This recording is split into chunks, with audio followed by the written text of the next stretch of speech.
మీకు home loan, car loan, personal loan ఉందా? అయితే మీకు ఆర్బీఐ నుండి ఒక good news. RBI 25 basis point rate cut చేసింది. దీనివల్ల మీకేం బెనిఫిట్ అనుకుంటున్నారా? ఇలా రేట్ కట్ చేసినప్పుడు ఆర్బీఐ తక్కువ ఇంట్రెస్ట్ రేట్ కి బ్యాంక్స్ కి లోన్ ఇస్తుంది. బ్యాంక్స్ కూడా ఈ బెనిఫిట్ మనకి పాస్ ఆన్ చేస్తుంది. మీకు ఎగ్జిస్టింగ్ లోన్స్ ఉన్నట్లయితే ఈ రెండు ఆప్షన్లో ఏదైనా ఒకటి చూస్ చేసుకోవచ్చు. ఒకటి మీ ఈఎంఐ తగ్గించుకోవడం, రెండు మీ ఈఎంఐ సేమ్ కంటిన్యూ చేస్తూ మీ లోన్ టెన్యూర్ తగ్గించుకోవడం. దీని ఒక ఎగ్జాంపుల్తో చూద్దాం. మీకు 50 లాక్ హోమ్ లోన్ ఉంది, 8% ఇంట్రెస్ట్ రేట్, లోన్ టెన్యూర్ వచ్చేసి 20 ఇయర్స్. 3 మంత్స్ తర్వాత ఆర్బీఐ రేట్ కట్ చేసింది. రేట్ కట్ చేయకముందు మీ ఈఎంఐ వచ్చేసి 41,800. రేట్ కట్ చేసిన తర్వాత మీ ఈఎంఐ వచ్చేసి 41,100. మీరు మీ ఈఎంఐ తగ్గించుకున్నట్లయితే మీరు 1.5 లాక్ ఇంట్రెస్ట్ సేవ్ చేస్తారు.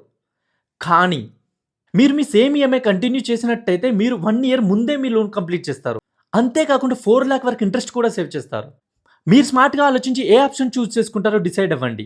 మీ ఫ్రెండ్స్, ఫ్యామిలీలో ఎవరికైనా లోన్స్ ఉంటే ఈ వీడియోని షేర్ చేయండి. ఇలాంటి మరిన్ని ఫైనాన్షియల్ అవేర్నెస్ వీడియోస్ కోసం మన పేజ్ ఫాలో అవ్వండి.